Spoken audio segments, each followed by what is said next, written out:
تک امام حسین کا امتحان تھا.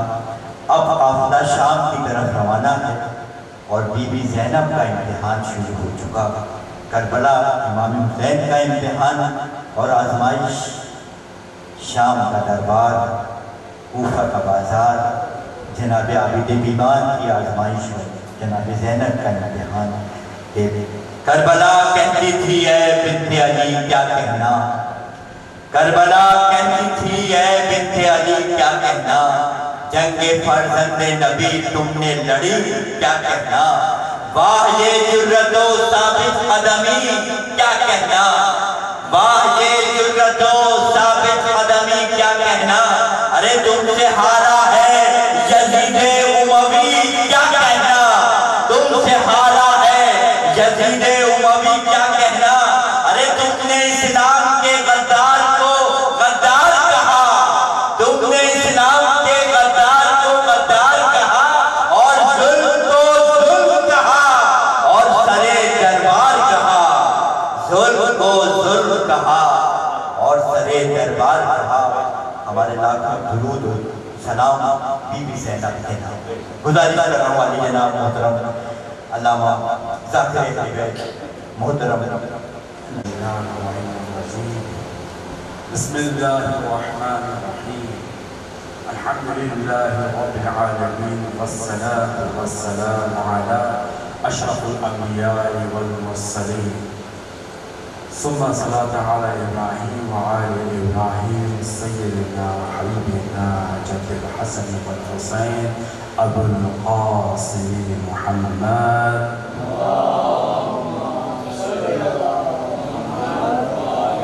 وآل الطیبین الطاہرین المظلومین المعصومین لعنت اللہ علی الاعداء اجمعین. اما بعد فقد قال سبحانہ تعالی فی کتابہ المبین. بسم اللہ الرحمن الرحیم.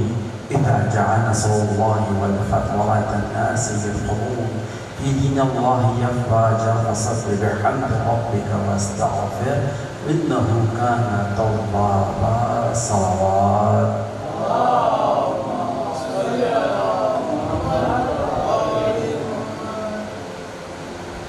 عزیزان من،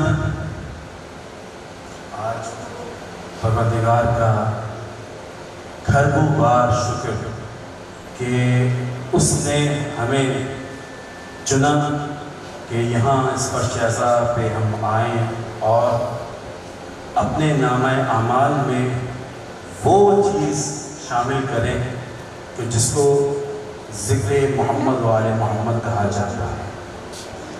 کیونکہ پروردگار کا بڑا شکر ہے ان مومنین و مومنات پر کہ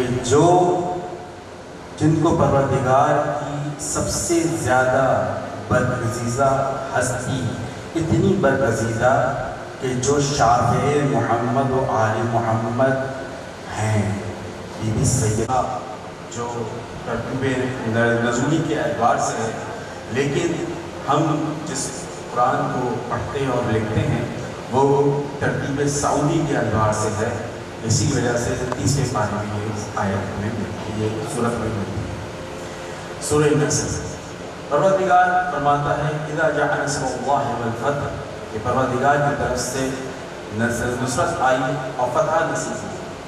اور پھر اس کے بعد پروردگار نے یہ ارشاد فرمایا کہ جوگ در جوگ لوگ جو ہیں وہ دار اسلام میں آتے رہے اور پروردگار کے حق کو بلند کرتے رہے. اور پھر اسی طریقے سے آگے یہ سلسلہ چلتے ہوئے پروردگار ارشاد فرماتا ہے کہ آخر میں آ کر کہ پروردگار نے کہا کہ اس جگہ پہ آ کے ہر جگہ تمہیں ہر چیز نصیب ہو گئی، اور اس کے باوجود فَسَبِّحْ بِحَمْدِ رَبِّكَ وَاسْتَغْفِرْ، کہ تم پروردگار کی حمد بجا لاؤ اور استغفار کرو. اب حمد بجا لانے کا جو معاملہ ہے، یہاں تک تو ایک طالب علم حیثیت سے میں یہ بات کہتا ہوں کہ بالکل صحیح ہے، لیکن نزول قرآن جو ہے وہ ہے محمد عربی کے قلب پر. تو محمد عربی سے گناہ کا شائبہ بھی ممکن نہیں ہے. اگر گناہ کا شائبہ محمد رسول اللہ صلی اللہ علیہ وآلہ وسلم کی طرف ہو تو آپ کوئی میں ہر کوئی دین سے خارج. تو پھر یہ استغفار کیوں ہے؟ ہم تک تو معاملہ آیا کہ اسلام کے آپ فتح نصیب ہوئی, فتح مکہ ہوا, مدینہ مکہ ہر جگہ پورا جزیرۃ العرب آپ کے تسلط میں آ گیا اور آپ کو پروردگار نے ولایت بادشاہت عطا کی. اور اس کے بعد آپ کا حمد گانا, آپ کی پروردگار کی حمد و ثنا کرنا واجب قرار دیا جائے گا, اس اعتبار سے کہ ہر نبی کے اوپر جو ہمارے اور آپ کے لیے مستحب ہے وہ نبی کے اوپر واجب ہوتا ہے. تو یہاں تو بات ہوتی ہے کہ واجب ہے, لیکن استغفار کیوں؟ استغفار کیوں؟ اب اس بات کا جواب جو ہے وہی دے سکتا ہے کہ جو نفس رسول ہو, وہی جواب دے سکتا ہے کہ جو جس کے لیے رسول یہ کہے انت نفسو کا نفسی, انت لحم کا لحمی, انت بدنو کا بدنی, یا علی انت نفسی. اے علی تو میرے جیسا, تیرا خون میرے جیسا, تیرا جسم میرے جیسا, تیری ہر چیز میری جیسی. یہ بات کہنے کا حق صرف وہی بیان کر سکتا ہے کہ جو محمد جیسا ہو, جس کو پروردگار بھی کہے اور محمد مصطفیٰ بھی کہے. بر محمد والے محمد بلند صلوات.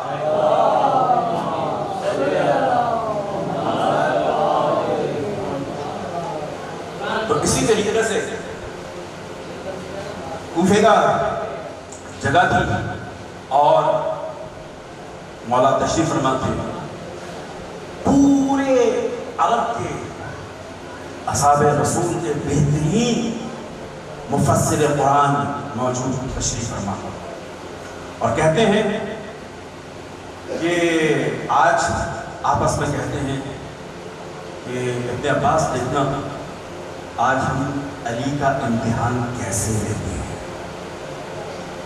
اب یہ بات ہے بشریت کی, جس کو خدا کہے کہ یہ میرا ہار, یہ میرا چہرہ, یہ میری قلب اور اس کی فتح میری فتح, اس کی تلوار میری تلوار, تو اس کے لیے اگر یہ بشر بات کہتا ہے تو عقلی طور پہ جو ہے وہ وہی مان سکتا ہے کہ جو بشر تو ہو لیکن عقل نہ رکھتا ہو.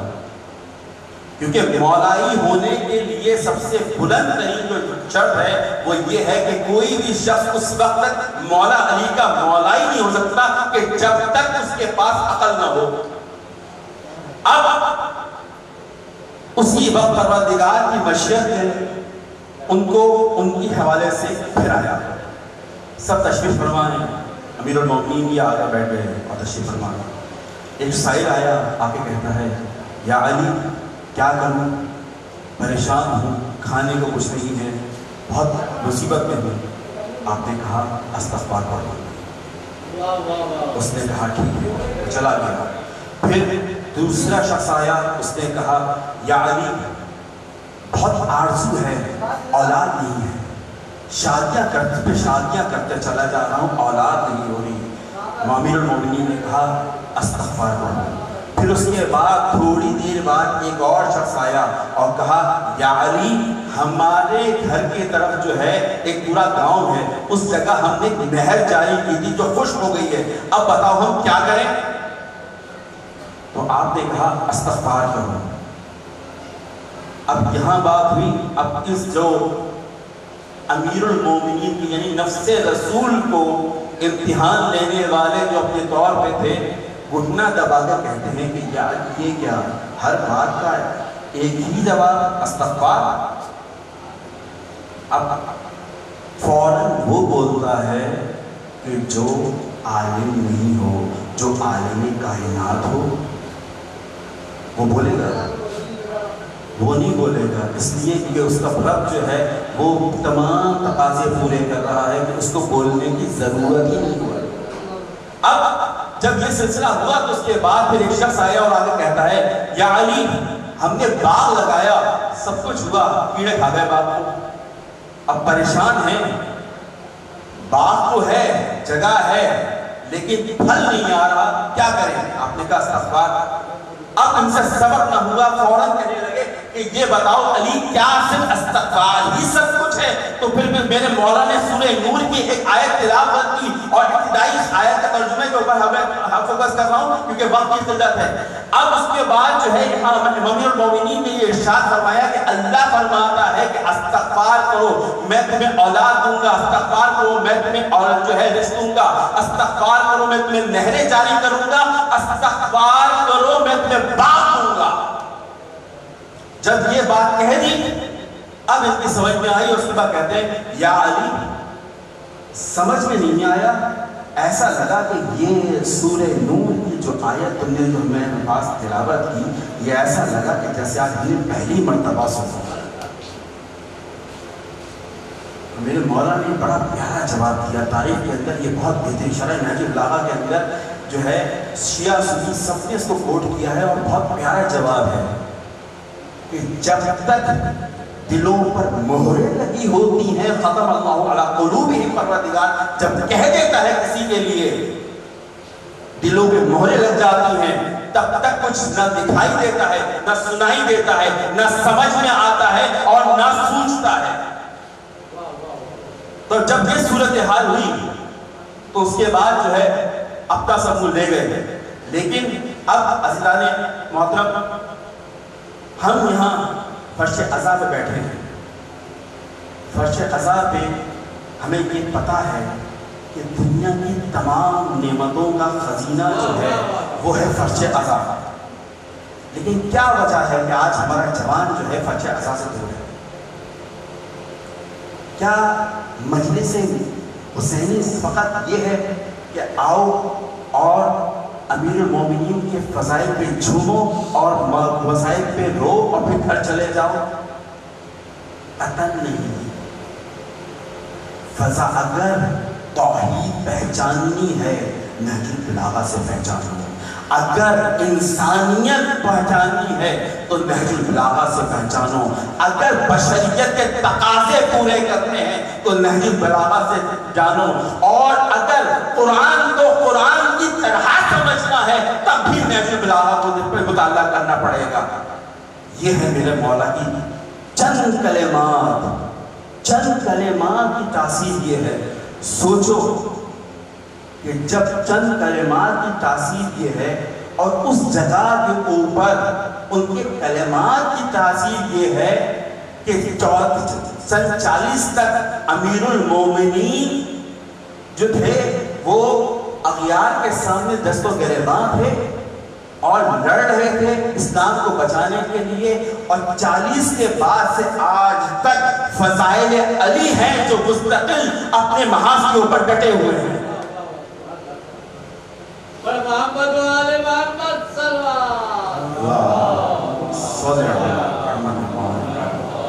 یہ فضائل علی ہیں جو، لیکن ان فضائل علی کو یہ بھی سمجھو یہ تمہاری ہستیاں بدلتے ہیں۔ فضائل علی تمہارا نفس کو بدلتا ہے۔ فضائل علی اس وقت تک تمہارے اوپر اثر انداز نہیں ہو سکتا کہ جب تم ہر چیز قربتاً الا اللہ کرو۔ فرش عزا جب بچتا ہے تو اس وقت کائنات کی سب سے جلیل القدیر ہستی بی بی سیدہ صلوات اللہ علیہا آتی ہے۔ ہمارے درمیان میں سید سجاد ہوتے ہیں، اور اس وقت جب ہر کوئی اس بات کا انتظار کر رہا ہے کہ یہ مرثیہ ہوگا تو میں جا کے بیٹھوں، کوئی اس بات کا انتظار کر رہا ہے کہ یہ مولوی ہٹ جائے تو میں آ کے ماتم کروں، کوئی اس بات کا انتظار کر رہا ہے کہ یہ سنگت یہ انجمن میری نہیں ہے، میری جب آئے گی تب میں آؤں گا۔ ارے میرے بھائی تم اس جگہ پہ آئے ہو جہاں عزت اور ذلت کے تقاضے پورے ہوتے ہیں، جہاں سے جنت اور دوزخ کا سلسلہ چلتا ہے۔ جہاں نسلیں سنورتی ہیں، تو اس وقت کیا تمہاری اور میری اوقات اس سے بڑھ کر ہے کہ ہم پہلے نہ آئیں؟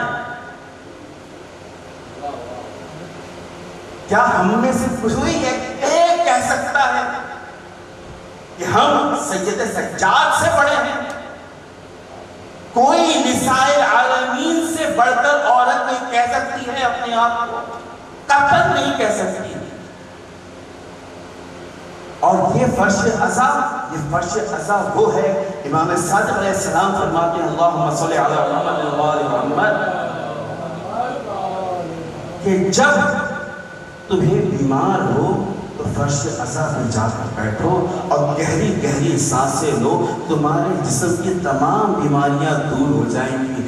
اور امام کاظم کہتے ہیں اگر بیماریاں دور نہ ہوں تو میرے مجھ کاظم کا گریباں روز محشر تمہارے ہاتھ میں ہوگا۔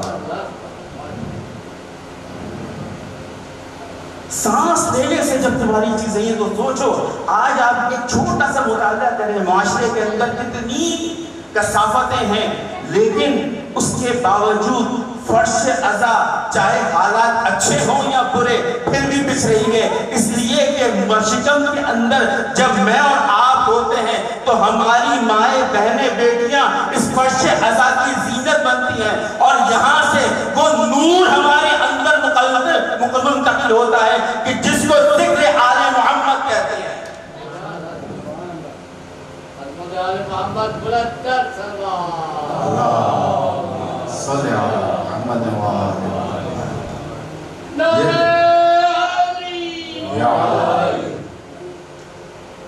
یہ ذکر بہت پاکیزہ ہے، اتنا پاکیزہ ہے میرے جوانوں کہ جب اس ذکر کے لیے آؤ تو باوضو آؤ، اس لیے کہ عبادت وضو کے بغیر ادھوری ہے۔ یہ نہ سوچو کہ کون آ رہا ہے، ارے صرف یہ سوچو کہ برابر میں ہو سکتا ہے سید سجاد ہو۔ یہ نہ سوچو کہ تمہارے لیے کون جو ہے وہ تمہیں کس طرح سے کہے گا، کہ کوئی پروٹوکول دے گا کوئی نہیں دے گا۔ ارے تمہیں سیدہ پروٹوکول دے رہی ہے، دنیا میں ان سے بڑی کوئی حیثیت نہیں ہے۔ جو رسول خدا تمہیں روز محشر شفاعت کرنے والی وہ تمہیں عزت دے رہی ہے، اس سے بڑا مقام تمہارے لیے کوئی ہو ہی نہیں سکتا۔ اب یہ فرش کی بات ہے، آؤ تذکرہ کرتے ہیں عرش والوں کا۔ عرش کے اوپر بہت سارے فرشتے پروردگار کے حضور عرضی ڈالتے ہیں کہ جب ہم نیچے جائیں تو ہمیں علی کا ذکر سننے کو ملے، اور پھر اس کے بعد ایک ایسے فرشتے ہیں کہ جن کو پروردگار ان عرضیوں کو سمیٹتا ہے اور اس کے بعد ان کو زمین پر بھیجتا ہے۔ جب زمین پر بھیجی تو جب پہلی مجلس ہوئی، فرش عزا بچھا کر سید سجاد کے اس گھر میں جو میرے مولا امیر المومنین نے بنایا تھا جمبو کی طرف، اس میں جب پہلی فرش عزا بچھی تھی، اور اس کے بعد سے لے کر آج تک وہ سلسلہ جاری اور ساری ہے کہ آسمان سے کچھ فرشتے آئے اور انہوں نے پروردگار کے انہیں کہا کہ جاؤ نیچے فلاں جگہ، اور جا کے وہاں سے اس منظر کو دیکھ کر آؤ۔ یہ نہیں کہا کہ اس منظر کو محسوس کر کے آؤ۔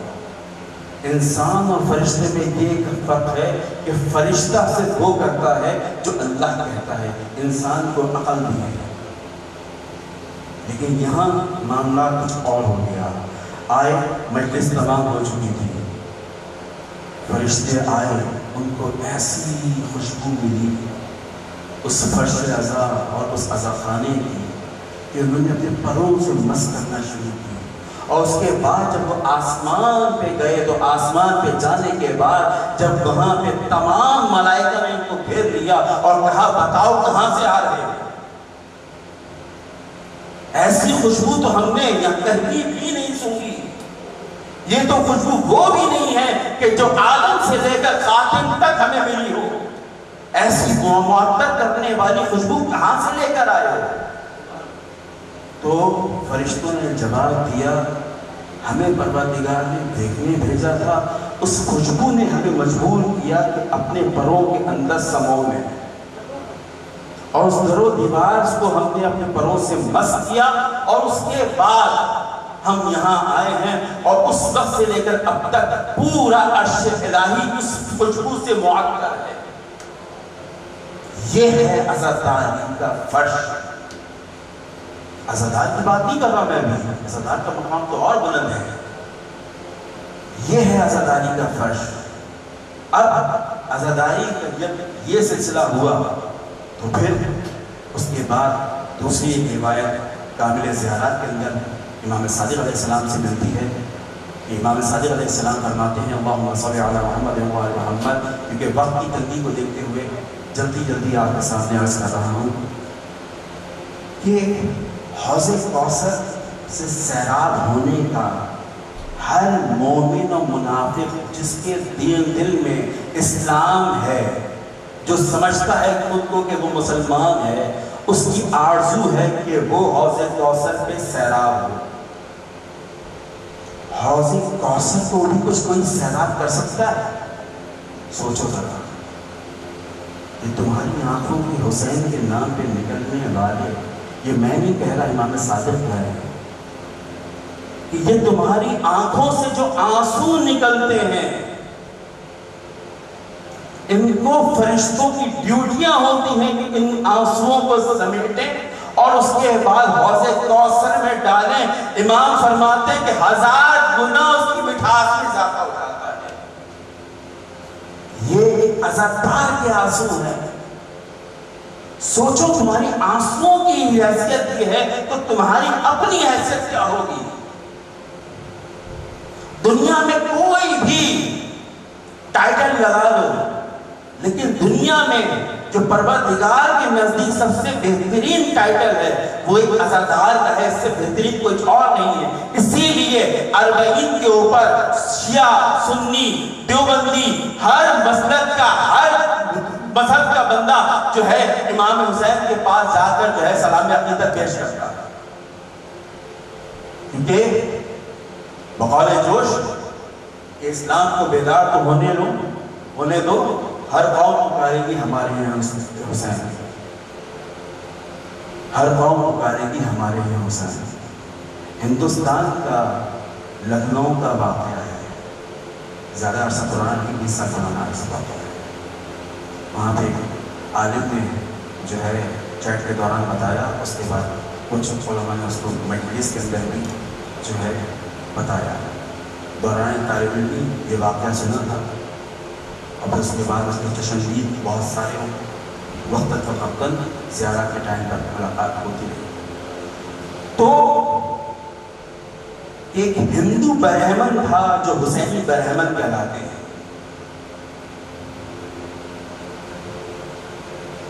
وہ سیدھے ہاتھ سے ماتم کرتا تھا الٹے سینے کے اوپر، یعنی دائیں ہاتھ کو استعمال کرتا تھا، بائیں ہاتھ کی طرف اس کا ہاتھ پڑتا تھا۔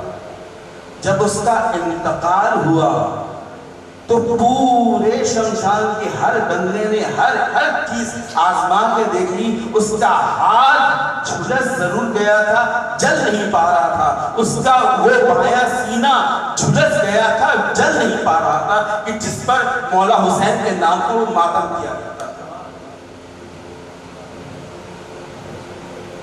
جب یہ واقعہ ہوا تو اس وقت علماء نے قبلہ قلب صادق صاحب سے بات کی، اور اس کے بعد کہا ان ہندوؤں نے کہ مسلمانوں سے گزارش کی کہ اس ہاتھ کو اور اس سینے کے اس واقعات کو جو ہے اپنے قبرستان میں دفن کر لو، کیونکہ جلائے نہیں جل رہا۔ آج کل مجلس عزا میں وہ کچھ ہونے لگا ہے کہ جو نہیں ہونا چاہیے۔ ایک ذاکر اپنے آپ کو، ایک نوحہ خواہ اپنے آپ کو وہ کچھ سمجھنے لگتا ہے کہ نعوذ باللہ کہ اس کا امام سے کوئی تعلق واسطہ ہی نہیں ہے، ان سے اچھی وہ پیشہ ور ہوتی ہیں جو اپنے معاملات طے کرتی ہیں اور اپنا کام کر کے خاموشی سے چلی جاتی ہیں. بہت معذرت کے ساتھ سر پہ امام ہے، منبر رسول میں بیٹھا ہوں، اس سے زیادہ نہیں کہہ سکتا کہ کوئی بھی سید زادہ، کوئی بھی صاحب امامہ، میں کسی اور کی بات نہیں کر رہا، صرف امامے کی بات کر رہا ہوں، کوئی بھی ذی شعور انسان اپنے باپ حسین کا جن سے فخر سے سینہ ٹھوک کے کہتے ہیں کہ ہم حسینی ہیں، ہم سید ابن سید ہیں، ہم امام حسین کی اولاد سے ہیں، تم امام حسن کی اولاد سے ہیں، کوئی اپنے باپ کے مصائب کو سنانے کا معاوضہ منہ پھاڑ کر طلب کر سکتا ہے؟ کوئی اس بات کو کہہ سکتا ہے؟ مالی مشکلات ہیں، لیکن یہ بھی یاد رکھو کہ تمہیں مالی مشکلات کے سامنا ہے تو بی بی سیدہ سے مانگو تو صحیح، امام زمانہ کو پکارو تو صحیح. پورے صحیفہ سجادیہ استغفار سے بڑی ہوئی ہے، پورے صحیفات علویہ، فاطمیہ، حسینیہ، حسنیہ، جتنے صحیفے نازل ہوئے ہیں، جتنے دعاؤں کے سب استغفار کے علاوہ کچھ بھی نہیں ہے اس میں. ارے ایک دفعہ پڑھ کر تو دیکھو. میک اپ لگا کے زر بد گاڑیوں کے اندر تم آ رہے ہو، اور کس لیے کہ تم عزائے حسین کو برپا کرنے والے. تمہاری اپنی جب باپ مرتا ہے تو تم اسی طریقے کا پروٹوکول لگاتے ہو. اپنے باپ جتنی تو عزت دو. یہی وجہ ہے کہ آج دشمن کو ضرورت نہیں ہے ہم سے پر ایک پرابلم کرنے کی، ہماری درمیان میں سے لوگوں کو نکالنا.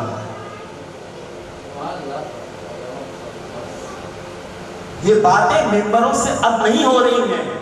یہی وجہ ہے کہ آج کا جوان سوال نہیں کرتا، آج کا جوان یہ نہیں پوچھتا کہ مولانا آپ نے اتنی اچھی باتیں ہمیں سکھائیں، ذرا یہ تو بتائیے کہ یہ آپ جو ہیں اس جگہ رہتے ہیں، اس جگہ سے آپ نے تعلیم حاصل کی، اس جگہ سے یہ مجھے بتائیے کہ 2.5 کروڑ کی لینڈ کروزر آپ کے پاس کیسے آئی ہے کہ آپ نے اس کا حکم دیا یا نہیں دیا؟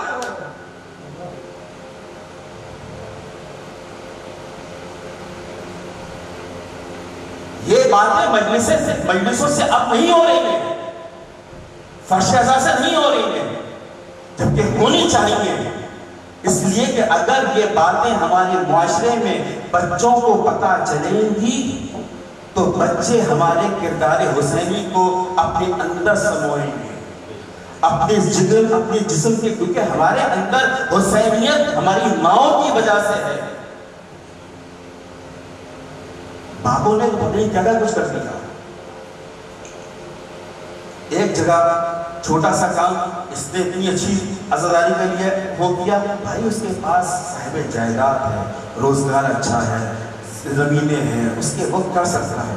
نہیں، میں اس کی ٹکر پر ایسا پروگرام کروں گا. جب سے یہ پروگرام کو مجلس عزا کے بجائے پروگرام کرنا شروع کر دیے ہیں تو وہ پروگرام ہی ہونا شروع ہو گئے.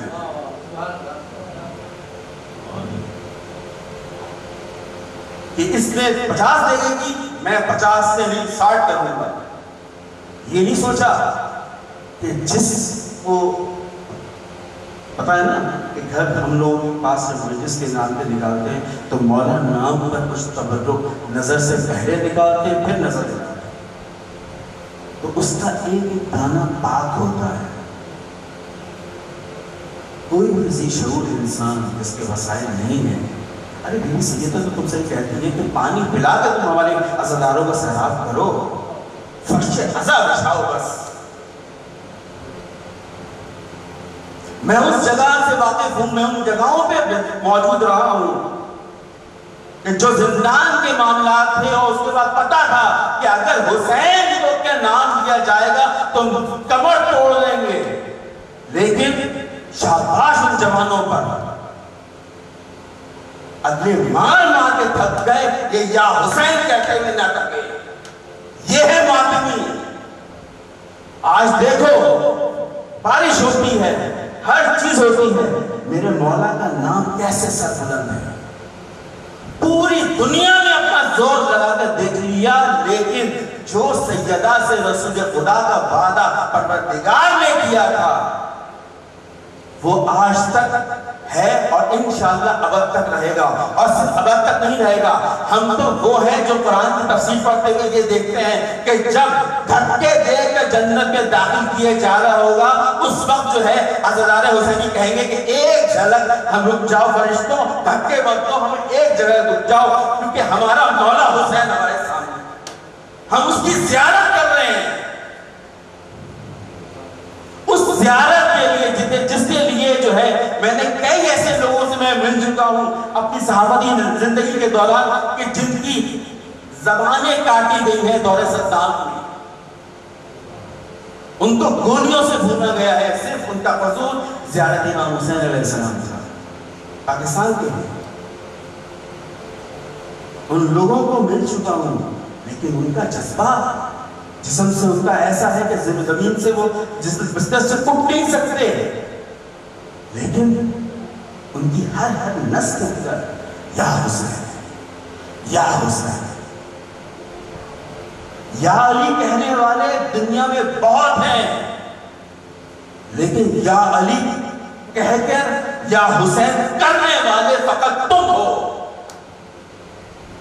اور کوئی نہیں ہے. کیونکہ جب رسول خدا کے پاس ایک صحابی آتا ہے اور کہتا ہے کہ یا رسول خدا مجھے آپ سے بہت محبت ہے، مجھے آپ سے بہت پیار ہے، تو آپ نے کہا اپنے مال کی قربانی دے سکتا ہے؟ تو کہا یا رسول خدا سب قربان.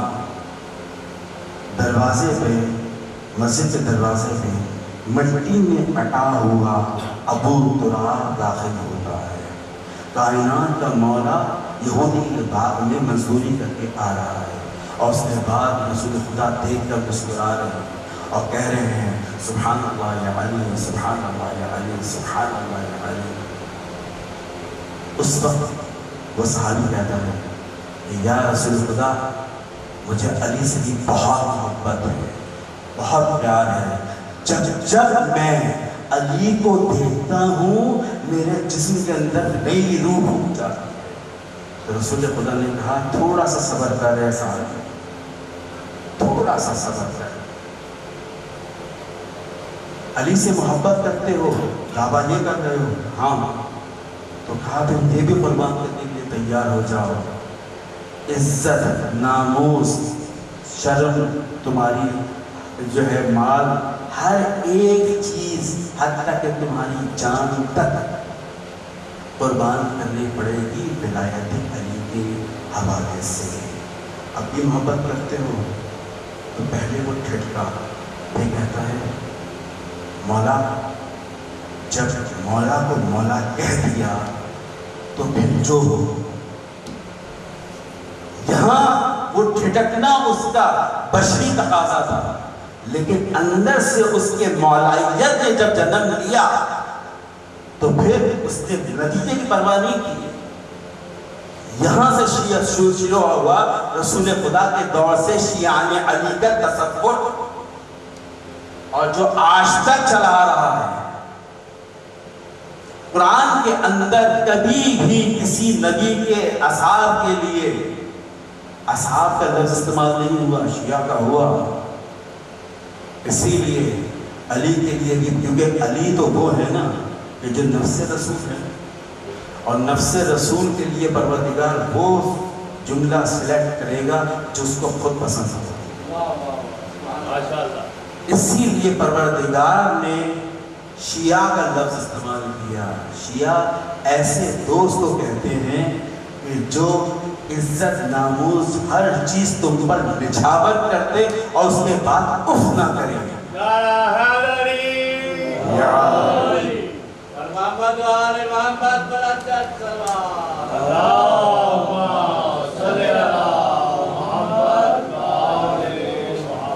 یہ ہے عزادار کی ویلیو، یہ ہے ایک عزادار کی ویلیو. اور عزاداروں جوانوں میں سب سے پہلا عزادار کائنات میں حسین تھا. کوئی اور نہیں، میرا اور تمہارا مولا علی تھا۔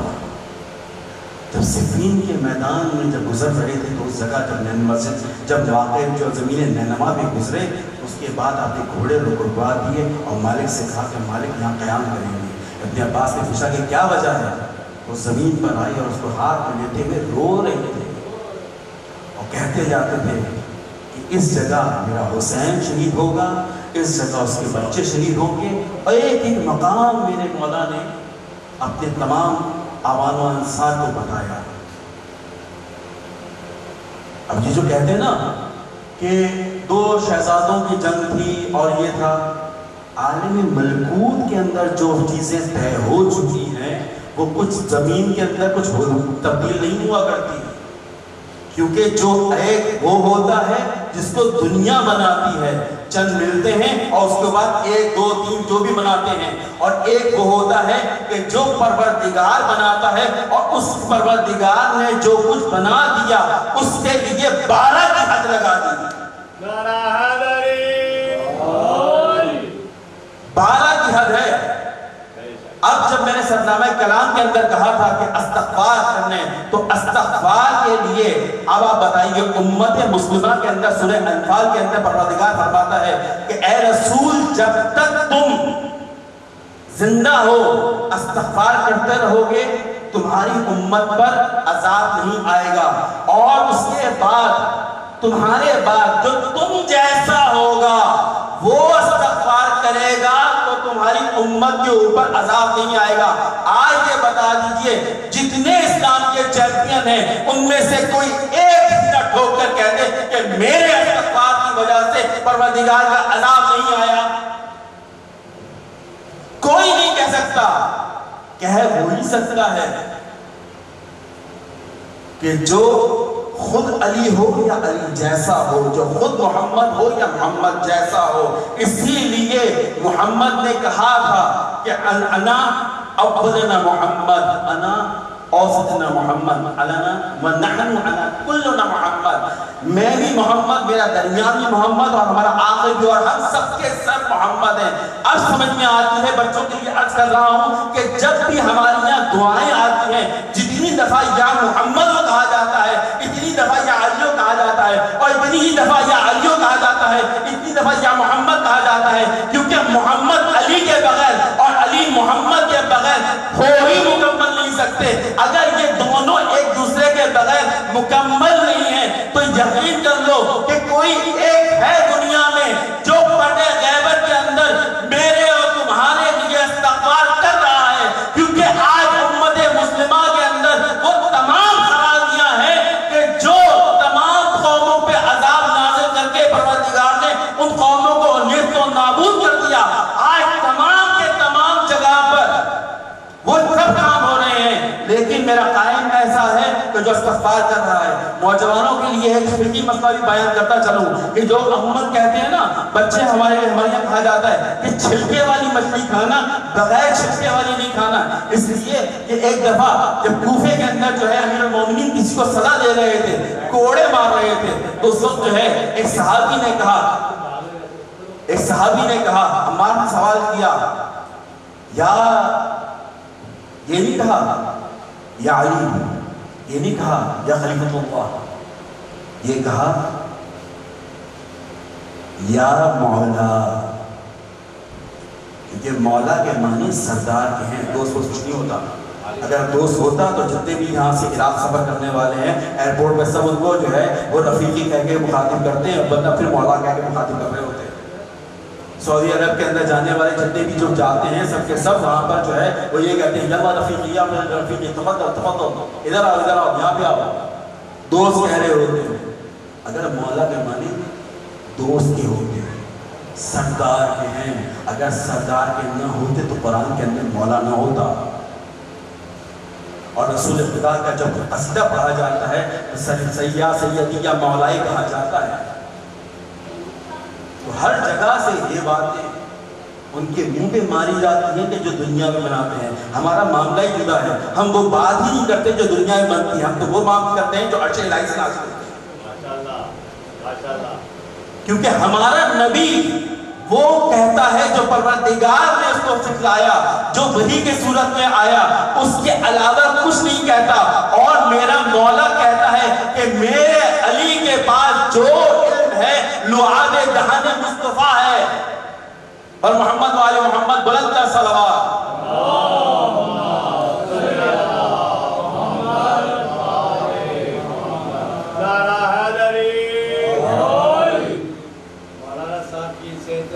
کے لیے بلند تر صلوات.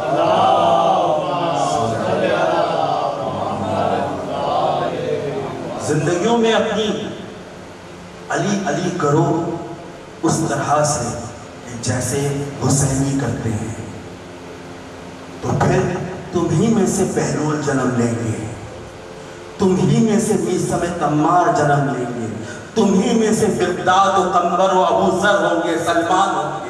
ہر ایک جو ہے میں اس کی مثال دے رہا ہوں جو بشر ہے، میں ان کی مثال نہیں دے رہا جو نور ہے. اگر نور کو بشر سے ملاؤ گے تو خود خاکی ہو، خاک بھی مل جاؤ گے، کیونکہ نور نور ہے اور بشر بشر ہے. خاک اور نور کا تقابل ممکن نہیں ہے، اس لیے کہ خاک جو ہے وہ علیحدہ ہے، نور علیحدہ ہے، مقابلہ ہی نہیں ہے. نور کا نور سے ہی مقابلہ. حیثیت دیکھتے ہیں کہ جبریل امین نور ہے لیکن علی کا شاگرد ہے. سبحان اللہ سبحان اللہ. اور فقط علی کا شاگرد نہیں ہے،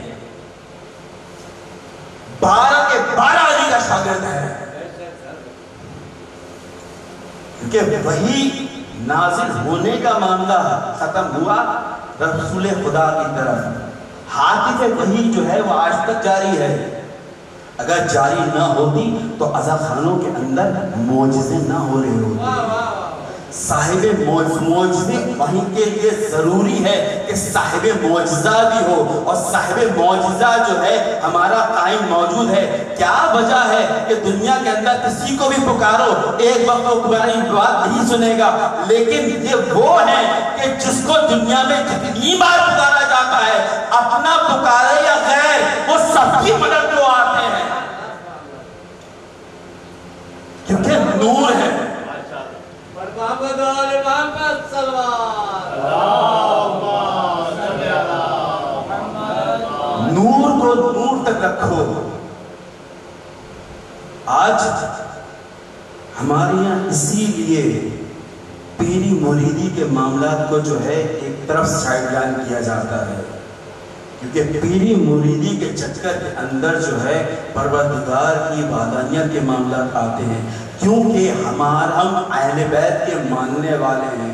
اہل بیت سے افضل ہم انبیاء کو نہیں مانتے تو پیر صاحب کسی کہاں سے آتے تھے میں.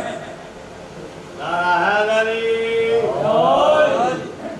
نعرہ پندر ہے کرام حیدری. اسلام کو ہاں اولیاء سے سمجھو. اسلام کو اولیاء وہ جو خود نہ کہیں دنیا کہے کہ ہاں یہ قلندر ہے. کیونکہ اسی لیے ہر جگہ پہ علی حق کہا گیا ہے، چاہے وہ لال کہے، چاہے بریمان کہے، چاہے وہ تبریز کہے، ہر جگہ کے اوپر علی حق کہا گیا ہے. اور اس حقانیت کے ساتھ کہا گیا ہے کہ ان کے دلوں کے اندر یا حسین ہے. اگر یا حسین نہ ہو تو فقط ایک فتوے سے داعش جیسا اجتماع اکھاڑ کر نہ پھینک دیا جاؤ. ایک فتوے سے. یہ ہے حسینی کا کمال کہ جو بشر ہوتے ہوئے یہ سوچو کہ یہاں تک آ سکتا ہے. جب قائم کا جو ہے ظہور ہوگا تو سوچو کہ کیا ہوگا. اور اب تمہاری دنیا کے اندر ایک علی آج تک سمجھ میں آیا نہیں ہے تو سوچو کہ 12 کے 12 تم ادا کیسے کر سکتے ہو. ایک علی تمہارے لیے اتنا مشکل ہے کہ 1400 سال سے اس کے فضائل جو ہے اس کا تمہیں ادراک نہیں ہو پا رہا. اور جتنے تجربے کر کے دیکھ لو انٹرنیٹ کے اوپر سرچ کر کے دیکھ لینا، جتنوں نے علی کے فضائل کے اوپر انگلیاں اٹھائیں اور تحقیق کی، آخر میں علی ولی اللہ وصی رسول اللہ و خلیفۃ بلا فصل کہتے ہوئے ملے. کیوں؟ اس لیے کہ میرا مولا حق ہے اور تم اسی حق کے پیروکار ہو. اس حقانیت کو پہچانو، اپنے دلوں کے اندر سے اس طریقے سے علی کو نکالو کہ جس طریقے سے علی نکلنا چاہتے ہیں. تمہاری زبان سے حسین ایسے نکلے جس طرح سے سیدہ چاہتی ہیں. تمہاری وجود ایسا ہو کہ آنے والا کہہ رہا ہو کہ یہ حسین کا ماننے والا ہے، اس کے قریب مت جانا. سوچو، اس حسین کا ماننے والا ہے کہ اگر، کیونکہ ہم حسینیوں کا معاملہ یہی ہے، دنیا کہتی ہے کہ یہ کر دیں گے وہ کر دیں گے، ہم یہ کہتے ہیں جانی کا معاملہ ہے، جو چیز اپنی ہے ہی نہیں اس کے بارے میں سوچنا کیا. ہمارا تو دل یہ چاہتا ہے کہ ہمیں جلد سے جلد موت ملے اور دیدار امیر المومنین نصیب ہو. ہماری تو آرزو یہ ہے. جس قوم کی آرزو یہ ہوگی اس کا مقابلہ دنیا میں کوئی نہیں کر سکتا. آج ہمارے جوانوں کو کیا جا رہا ہے کہ حدیث فساد کرو، ماتم کرو اور چلتے بنو. ممبر سے ہٹا رہے ہیں. کیوں؟ یہ ممبر تمہارے ذہنوں کو تبدیل کرتا ہے، تمہارے اندر سے ابو ذر نکالتا ہے، تمہارے اندر سے پیغمبر کی پیروی کرنے والے وہ جسومے جو مادے غفلت کی وجہ سے تم سو گئے ہیں ان کو بیدار کرتا ہے. کیونکہ تمہارے اندر بیدار کرنے کی ضرورت ہے، پیدا کرنے کی نہیں ہے. وہ تمہاری ماں نے تمہارے ساتھ کیے ہوئے ہیں. اگر تمہاری ماں نے تمہیں وہ کچھ نہ پلایا ہوتا جو شیر مادر میں حسین نے جتنی دفعہ وہ اپنی چھاتی پہ ہاتھ لگاتی ہے اس وقت اس حسین کا جو ہے نور تمہارے شکم کے اندر اس کی شیر کی صورت میں جاتا ہے. اور اس ماتم کی فضیلت ماتمیوں یاد رکھو اتنی ہے، جب تم ایک ہاتھ مارتے ہو زور سے اتنا آل محمد پہ ظلم کرنے والوں کے علاوہ جو ہیں وہ روشن کر دیے جاتے ہیں. جتنا جتنا ماتم تیز ہوتا جاتا ہے اس آگ کا شعلہ اور بلند سے بلندتر ہوا جاتا ہے. اور اس کے بعد ایک وقت وہ آتا ہے کہ فرشتے بھی کہتے ہیں کہ اب مجلس تمام ہو رہی ہے یا نہیں ہو رہی ہے. اس کے بعد ندا آتی ہے نہیں، خبردار میرے حسین کے عزادار ہیں، اگر کہو گے تو تمہارا حال فطرت سے ایسا ہو جائے گا، تمہارا حال فطرت سے ایسا ہو جائے گا. کیونکہ پروردگار تو دنیا میں سب چیز تمہاری معافی کے لیے قبول ہے. اگر حسین سے تم نے بغاوت کی تو تمہیں قبول نہیں ہے. یہی وجہ ہے کہ پروردگار نے تمام تفاسیر شیشہ سنی اٹھا کر دیکھ لو کہ جب وحی کے ٹاپک میں ملتا ہے تو پروردگار جبریل کو آدم جو ہے جب خلق کیا اس وقت سے لے کر اب تک جتنی دفعہ وہ وحی لے کر آئے رسول خدا کے پاس اور اس سے پہلے آدم کے پاس، آدم سے لے کر رسول خدا سے پہلے عیسیٰ تک جو ہے وہ یہ تھا کہ ہر نبی کو ولایت امیر المومنین کا وعدہ کرنا پڑتا تھا، اس کے بعد نبوت ملتی تھی. اور میرے محمد کو یہ تھا کہ آج وہی ولایت علی کے ساتھ غم حسین بھی دیا گیا کہ یہ غم حسین جو ہے نسلوں کو سنوارتا ہے. اسی لیے رضوان یہ نہیں کہتا تم سے کہ تمہارے لیے کیا ضروری ہے، تم آؤ تو صحیح فرش عذاب پر، یہ تمہارا نصیب چمکا دیں گی، یہ تمہاری نسلیں سنوار دیں گی. اپنے آپ کو تو پہچانو. ہر ایک جگہ سے دنیا کے اندر ہر جگہ سے انٹرنیٹ کھول کر دیکھو عاشور کے اوپر ایک علم لے جانے کے اوپر مارا جا رہا ہوتا ہے کشمیر کے اندر.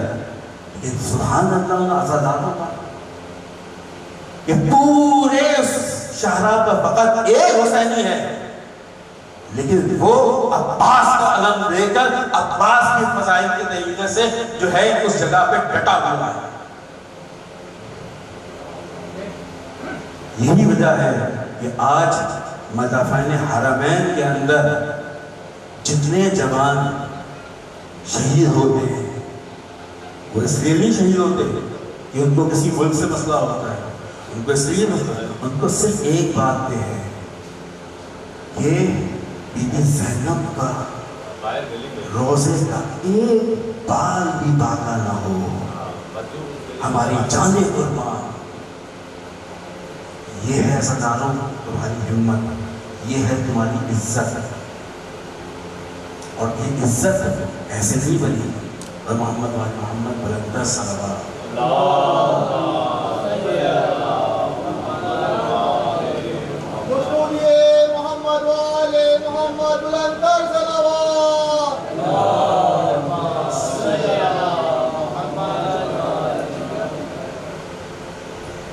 یہ عزت تمہاری اس وقت بنی کہ جب تھک تو نہیں رہے، اگر نہیں تھک رہے تو بابا سے بلند نعرہ صلوات پڑھیں۔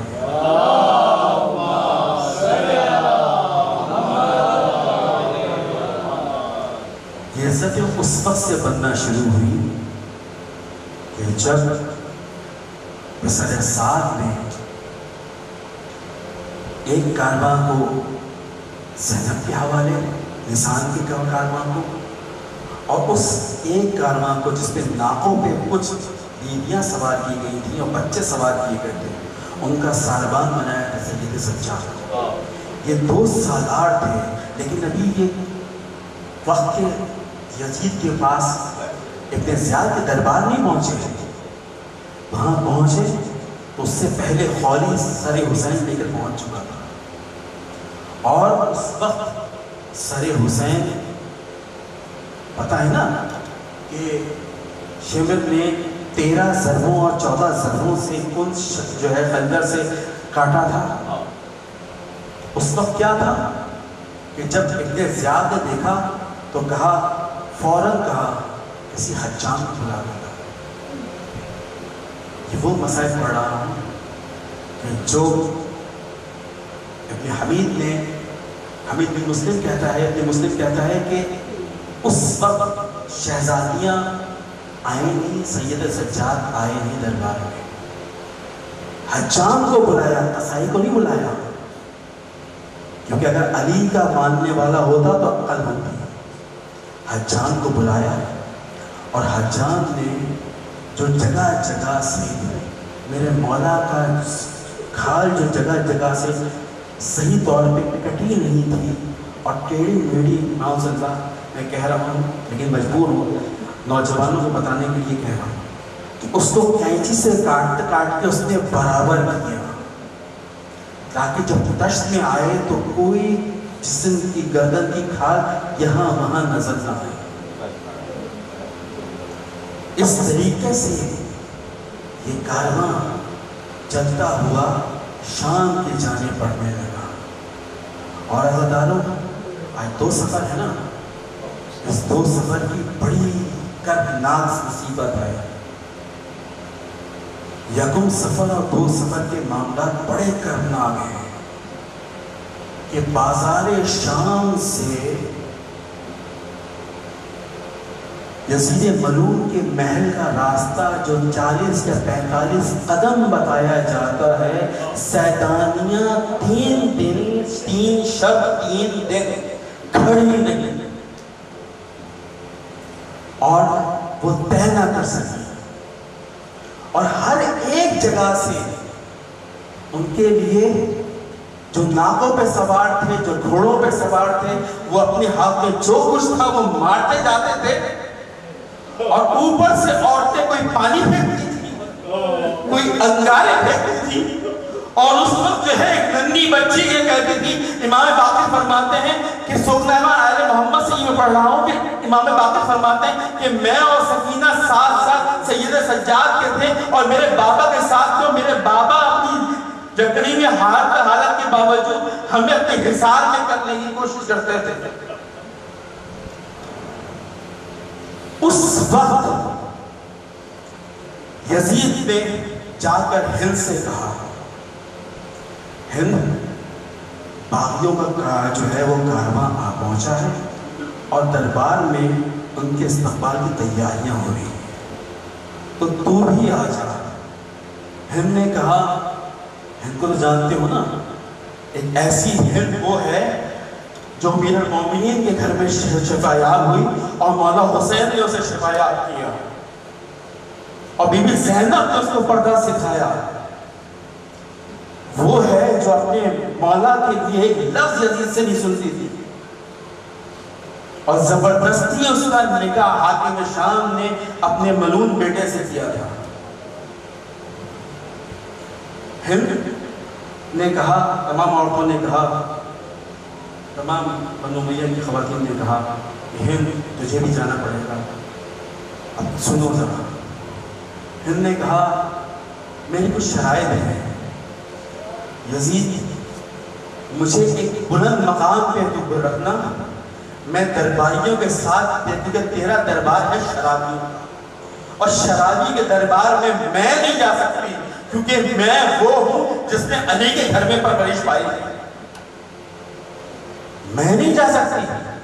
میرے لیے اچھا سا پردے کا انتظام کرنا، اور سوائے مستورات کے میرے قریب تک جس جگہ اونچی جگہ پہ میں موجود ہوں، اس جگہ پہ سوائے مستورات کے کوئی نہ آنے پائے۔ یہ ہے ہند۔ میرے عزیزانو، یہ کارواں 3 دن 3 راتوں کی مسافت کرتا ہوا جب دربار میں داخل ہوا تو ہر ایک نے اٹھ اٹھ کر دیکھنا شروع کیا۔ ہند کنیزوں کے حصار کے اندر آئی، اور ایک مقنع اس نے ایسا پہن رکھا تھا کہ جس سے اس کی آنکھیں اور چہرے کا کچھ حصہ تھوڑا سا عیاں ہو رہا تھا، کپڑا اس کی واقع پھر بھی کپڑا موجود تھا۔ بی بی زینب آئی، داخل ہوئی، آپ نے دیکھا، اور دیکھنے کے بعد آپ نے کہا الحمدللہ رب العالمین، اور پھر ندامت سے سر جھکایا۔ اس ندامت سے نہیں کہ وہ اسیر ہو کر گئی تھی، اس ندامت سے کہ شرابی کا دربار اور کہاں سے کبرا۔ بہن ام کلثوم ان کے ساتھ ساتھ، تمام بچیاں ساتھ، تمام مستورات ساتھ، اور ایک اکیلا سید سجاد۔ جب اعلان ہوا کہ یہ لٹنے والے پٹے ہوئے کارواں والے جو ہیں ان کا تعلق مدینے سے ہے، تو ہند نے صدا بلند کی اور کنیز سے کہا کہ ذرا ان مستورات سے کہو کہ مجھے ذرا قریب آنا چاہو، میں ان کے قریب آنا چاہوں گی، ان سے کہو تھوڑا قریب آنا۔ پھر کہتی ہے نہیں، میں ان کے قریب جاؤں گی کیونکہ یہ میرے مولا کے شہر سے آئی، میرے رسول کے شہر سے آئی ہیں۔ اس دوران وہ اوپر تھی، موجود تھی، اور اس جگہ وہ دیکھ رہی تھی، اور اس وقت بی بی زینب نے کہا کلثوم جانتی ہو یہ عورت کون ہے؟ تو کہا بی بی جب سے عباس گیا ہے میری آنکھوں کے اندر دور کی بینائی اتنی کم ہو گئی ہے، رو رو کر کہ مجھے دور کی چیزیں نظر نہیں آتی، میں بھی پہچان پا رہی کہ یہ بی بی کون ہے۔ اتنے میں ہند قریب آئی اور آگے کہتی ہے اے دیدیوں، قطع نظر اس کے کہ تم کون ہو، مجھے یہ ذرا بتاؤ، تم مدینے سے آئی ہو نا، تو ذرا مجھے یہ بتاؤ کہ وہاں مدینے میں میرا مولا حسین رہتا ہے، کیسا ہے میرا مولا حسین؟ جب یہ کہا نا تو بیویاں نے میرے غلام بچاؤ، رونا شروع کیا بیویوں نے، اور بی بی زینب سر جھکائے کھڑی ہیں، بی بی ام کلثوم سر جھکائے ہیں، بی بی ام رباب تھاڑے مار کے رو رہی ہیں، ٹھیک ہے، تمام لیلہ بھی تھاڑے مار کے رو رہی ہیں، ہر ایک بی بی رو رہی ہے، ہر ایک بی بی رو رہی ہے۔ اس وقت یہ بی بی جو کہتی ہے بی بی میں نے تجھ سے یہ پوچھا ہے کہ میرا مولا حسین کیسا ہے؟ ارے اچھا مولا حسین پہ تمہیں گریا ہے نا، اچھا ذرا ایک منٹ یہ بتاؤ، میرے مولا کا ایک بھائی تھا، بہت قداور تھا، اس کو میرے مولا امیر المومنین قبر بنی ہاشم کہتے تھے، وہ کیسا ہے؟ جب یہ کہا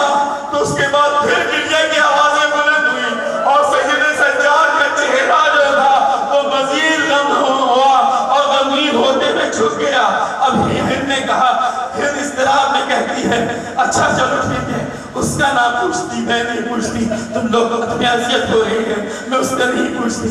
اچھا یہ بتاؤ، میرے مولا حسین کا ایک بیٹا تھا جو شبیہ رسول تھا، ارے وہ سب کو علی اکبر کہتے تھے، اس کے جب جاتے تھے نا، جب وہ مدینے میں چلتا تھا تو میرا عباس کا داور ہونے کی وجہ سے اس کے سائے کے اوپر اس کا قدم نہ آ جائے، عباس پیچھے چلا کرتا تھا اور ہاتھ باندھ کے چلتا تھا، کیونکہ وہ شبیہ رسول تھا اور میرا عباس شبیہ امیر المومنین۔ تو اس کے بعد کہا اچھا اب میں نہیں پوچھتی، اچھا ایک بات بتا دو، ارے تمہیں اذیت ہو رہی ہے، غم نہ کرو، ایک بات بتا دو، میرے مولا حسین کا ایک اور بیٹا تھا جس کے سجدے بہت مقبول تھے، پورے عرب میں ایسا ساجدین میں سے کوئی نہیں، وہ سید الساجدین سجاد کہاں ہے، وہ کیسا ہے؟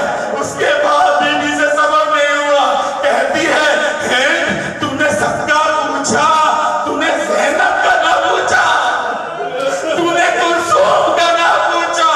جب یہ کہتے ہیں تو اس کے بعد ہند کی آواز بلند ہوتی ہے اور کہتی ہے ارے بیوی ادب سے بات کر، وہ فاطمہ کی دختران ہے، یہ شرابی کا دربار، ارے کعبہ رسول دیا اور یہ شرابی کا دربار ان کا نام۔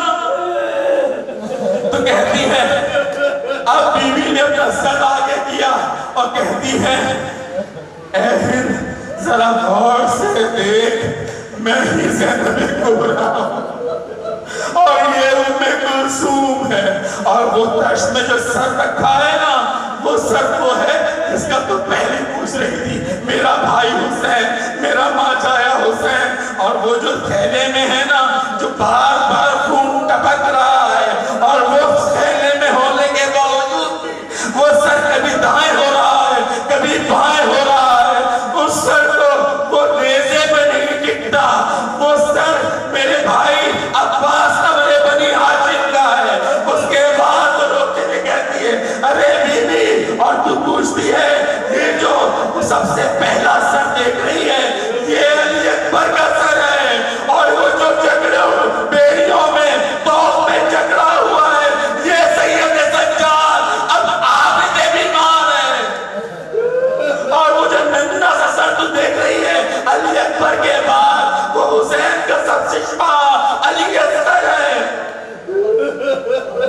عزیزانو بچوں یاد رکھو، یہ ہند وہ ہے ایک یہودی باپ کی اولاد تھی، باپ اس کا بڑا تاجر تھا، بہت امیر تھا، اس کی بیٹی کو ایسا فرض ہوا تھا کہ بہت واقع ہونے والی تھی، کسی نے کہا مدینے میں علی کے پاس چلے جاؤ، مشکل کشا ہے، مشکل تمہاری حل ہو جائے گی۔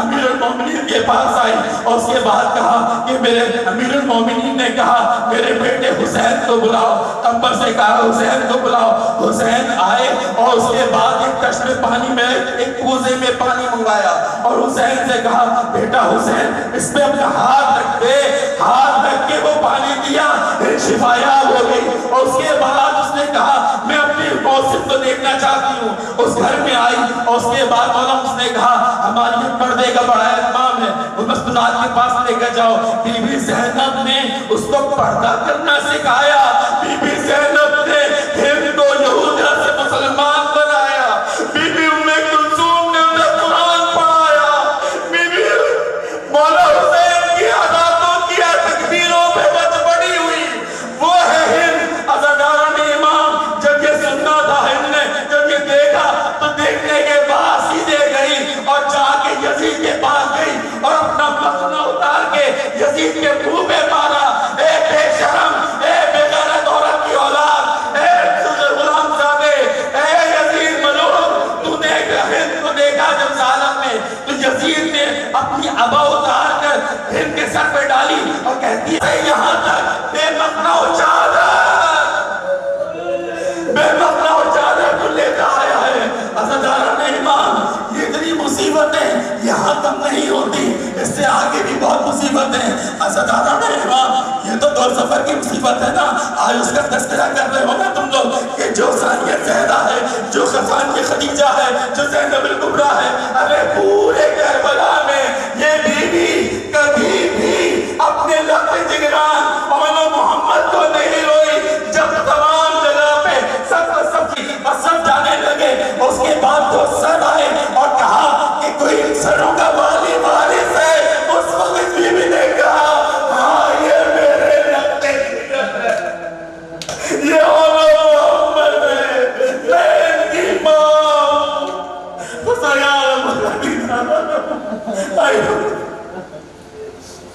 بات میں ہوتا ہے